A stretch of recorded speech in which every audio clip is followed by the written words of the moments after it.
garder donc la continuité, la progéniture, les enfants.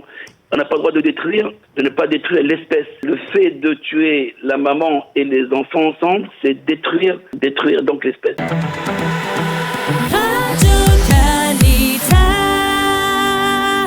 Et nous allons commencer à décompresser de l'actualité brûlante pour essayer de nous projeter vers le Shabbat Parashat Ki Tetzé, l'une des parachas, la paracha la plus riche en mitzvot, c'est bien connu. Et nous allons en parler avec le Rav Mordechai Shriki. Rav Mordechai Shriki, bonjour, Boker Tov. Bonjour à toutes et à tous, shalom. Je rappelle à nos auditeurs que vous êtes le fondateur et le roche du Machon Ramchal à Jérusalem. Mais avant de parler de la paracha de la semaine, je voudrais revenir avec vous sur votre participation hier après-midi à un forum dont nous avons déjà parlé hier matin avec notre ami Dov Maimon, qui visait un forum interreligieux qui visait à associer la religion et l'environnement. Quel a été le message essentiel que vous avez voulu transmettre à ces participants de religions différentes? Oui, en fait, c'était un forum international organisé par le Maroc, par M. Abidou, un cher qui habite Rabat. Et il y a eu donc effectivement plusieurs approches, une approche chrétienne, protestante, bien sûr musulmane, et même cette fois-ci c'était étonnant, il y avait donc des invités aussi bouddhistes. Voilà donc pour nous, pour les juifs, pour les rabbins, il y avait le rabbin René Gutmann de Strasbourg, il y avait bien sûr Dov Maimon et moi-même donc on est tous intervenus. Moi j'ai parlé plutôt donc de la responsabilité de l'homme à partir donc d'un midrash qui est très connu, que déjà dans le fondement même du judaïsme, le premier rapport que l'homme a c'est avec des arbres. Même si c'est l'Etzraïm, l'arbre de la vie, l'arbre donc de la connaissance, mais ce sont des arbres, même si on veut les interpréter, ça reste quand même des arbres et un jardin d'Éden. Et donc, j'ai apporté ce midrash dans Kohelet qui dit que voilà, Dieu a fait promener l'homme dans tout son jardin, donc il lui a visité tous les arbres et il lui a dit fais attention à mon monde, ne détruis pas mon monde, ne détruis pas donc les fruits et ses arbres. Parce que si tu détruis, donc il n'y a personne qui va le réparer. Donc Dieu rend responsable l'homme de cette domination de la terre. Il lui donne d'une part la possibilité de dominer Virdou, Bidgatayam, il donne donc à l'homme, à l'humanité, de régner, de dominer sur la mer, sur la terre, sur les arbres, sur les oiseaux, etc. Mais d'autre part, il le rend responsable de tout ce qui va se passer. Donc il dit prends garde. Tout ce que j'ai fait, je l'ai fait pour toi. Et toi ne viens pas pour détruire, pour ta progéniture, n'est-ce pas? Ne dis-toi pour les suivants, ceux qui viendront, qui puissent trouver aussi ces fruits et ces animaux, etc. Je voudrais vous poser une question, Rav Shriki. Oui. Est-ce que vous qui êtes un expert de renommée internationale sur le Ramchal, est-ce que le Ramchal, lui, il aborde ces sujets dans ses livres? Est-ce qu'il évoque le sujet de l'environnement? On ne peut pas dire directement que le Ramchal rapporte, mais on n'a pas besoin du Ramchal, il y a les textes de la Bible elle-même, oui, bien sûr. avant les interprétateurs. Mais bon, il y a à un moment donné, comme le Harizal... Oui, c'est ça, dans le monde ésotérique, de la Kabbalah, oui. Du Moussar, est-ce que quelque part on mentionne cela? Il y a dans la correspondance, effectivement, où le Ramchal faisait attention donc aux plantes, c'est-à-dire de ne pas arracher, de ne pas... ne pas détruire. On dit que le Rav Kook aussi n'a jamais cueilli une rose ou ni une fleur. C'est-à-dire, en fait, il y avait une attention de laisser les plantations telles quelles et de ne pas uniquement profiter pour... comme tout le monde, quoi, d'utiliser.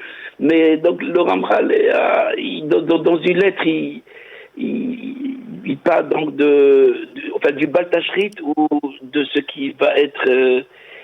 mais il n'y a rien de spécial. On ne peut pas dire qu'il y a un développement d'un grand concept sur l'environnement. C'était peut-être certainement pas à l'époque une priorité. Rav Shriki, la paracha, je le disais, la paracha de cette semaine, paracha qui c'est une paracha extrêmement riche en mitzvot.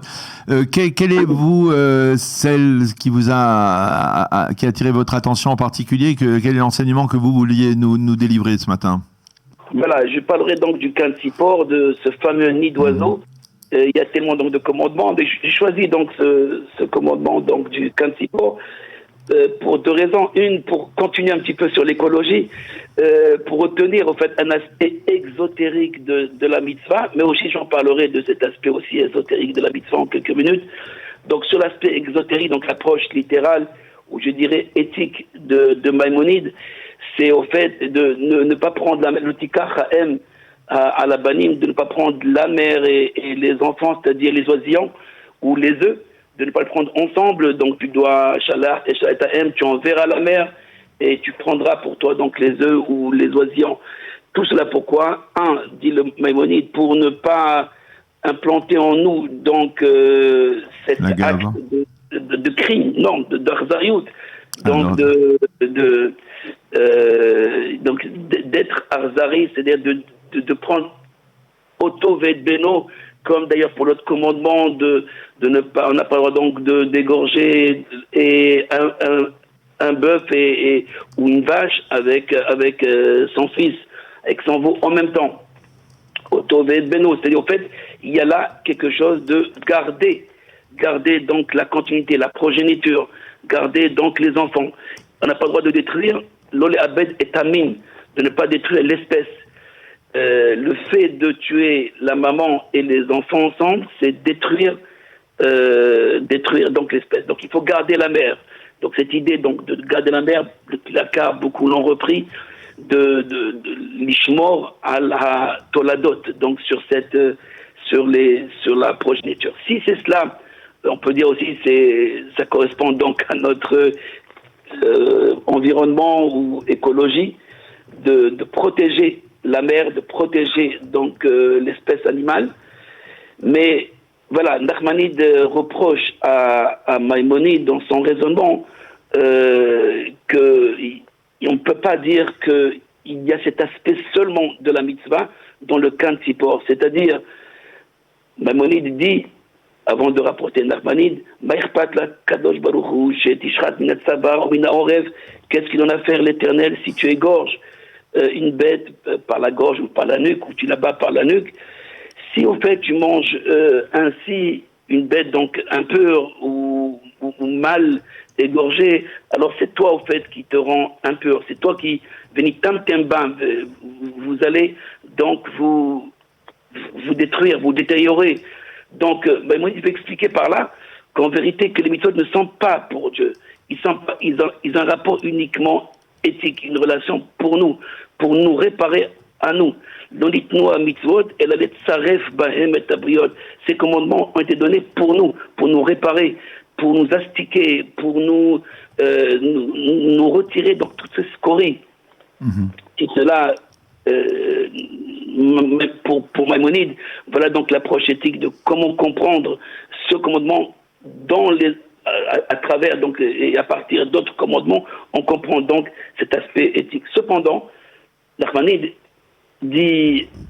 répond à Maïmonide que si l'Éternel veut nous retirer cet arzariout, cet aspect donc de criminalité de nos cœurs, alors dans ce cas-là, il aurait interdit le tout de ne pas consommer l'animal, de ne pas consommer ni la mère ni les enfants, de ne pas, comment on va prendre donc les enfants et renvoyer la mère, n'est-ce pas un acte de crime?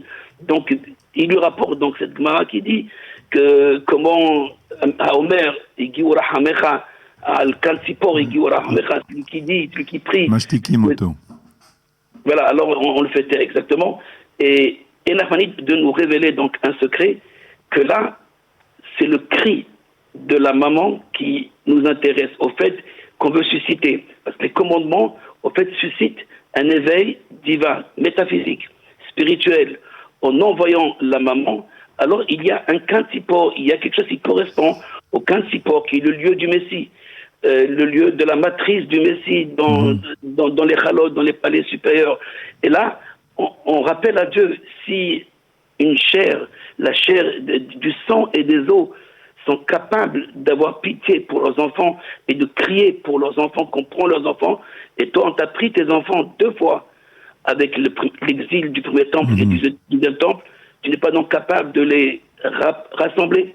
Et donc ce midrash de Rabbi Nechunya ben Akana que rapporte Nachmanides veut montrer au fait le modèle de la compréhension des mitzvot, que les mitzvot ont un rapport aussi divin, même s'ils ont un rapport bien sûr éthique, mais il y a aussi cet aspect de pnimiout, c'est-à-dire qui suscite une... voilà. Mais tout de même, Rav Shriki, c'est une mitzvah. Il faut bien reconnaître que c'est une mitzvah qui est difficile à expliquer. Même la Gemara mentionne aussi des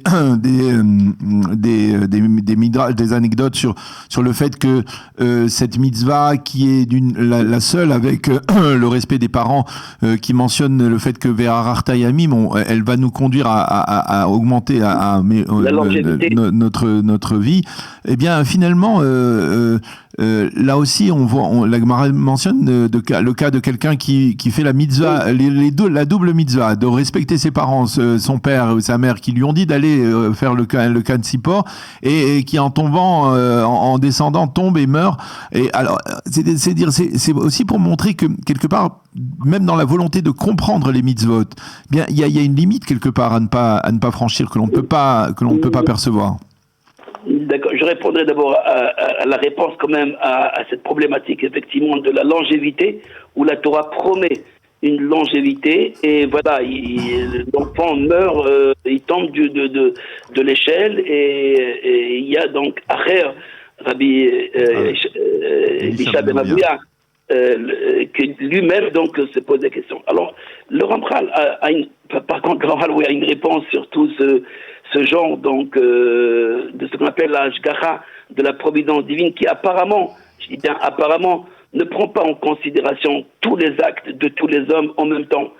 Alors que Dieu est souverain et il est omnipotent, il est omniscient, donc il est partout, il contrôle tout, il voit tout, et pourtant il y a beaucoup de choses qui se passent et qui sont, non pas seulement cet exemple, il y en a beaucoup d'autres exemples dans la Torah ou dans l'histoire qui montrent qu'au fait qu'il y a le contraire même de la providence, comme si le mal ou le micré, c'est-à-dire les choses qui surviennent, qui surgissent, ne sont pas contrôlées continuellement, en permanence. Et le Ramchal veut dire il faudrait une autre lecture de la Torah. Et c'est que notre lecture, d'abord pour répondre au problème de Ararta Yamim, on peut répondre avec plusieurs maîtres dans le Talmud. Il s'agit de l'Olam chez Kulo Yamim, l'Olam chez Kulo Zman, c'est-à-dire l'Olam chez Kulo Shabbat. Ararta Yamim, tu prolongeras tes jours dans un monde où il n'y a pas de jour, c'est au fait dans un monde éternel, dans un monde qui est infini.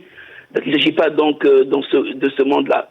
Par contre, effectivement, ceux qui ont voulu le traduire littéralement, c'est-à-dire Vararta Yamim Ba'olam Hazeh, la Torah ne précise pas où il prolongera donc ses jours, mais apparemment il s'agit donc dans ce monde. Il faut comprendre que la Torah a plusieurs grilles de lecture, et quand on parle donc Vararta Yamim, que les jours que Dieu a donnés à l'homme eux-mêmes sont remplis de sens. Et c'est ça l'explication du Ramchal d'Ararta Yamim, c'est que le jour lui-même est rempli, est un grand jour. Il est lent, il est considéré. Et l'homme, il vient avec ce jour. Abraham Baba Yamim, il vient avec ces jours qui sont remplis. Il y a des gens qui ont vécu 100 ans, mais ils sont vides tous leurs jours. Une majorité de leurs jours, à part les Toladot, heureusement, à part les enfants qu'ils ont amenés dans ce monde, il n'y a pas autre chose qu'ils peuvent considérer comme important. Ceci dit, sur la providence divine, sur la direction divine du monde, il y a une direction qu'on appelle la réparation du monde. Et la réparation du monde, elle n'est pas le salaire et la récompense. Le seul problème, c'est que dans le judaïsme, pour beaucoup de maîtres qui ont fondé toute la foi sur le salaire, sur la rétribution, donc sur la récompense et la punition, et que comme si mes actes allaient apporter une récompense et une punition dans ce monde. Voilà que les maîtres ont dit Sahara Bayalma Lika. La récompense dans ce monde, elle n'existe pas. Ils sont arrivés à la conclusion qu'on ne peut pas parler réellement de récompense dans ce monde. Mais le Ramchal ne veut pas se contenter de cet enseignement. Il va expliquer que Dieu, c'est pas la police qui doit punir ou distribuer donc des diplômes ou des récompenses à tout celui qui a fait une bonne action. C'est beaucoup plus que cela.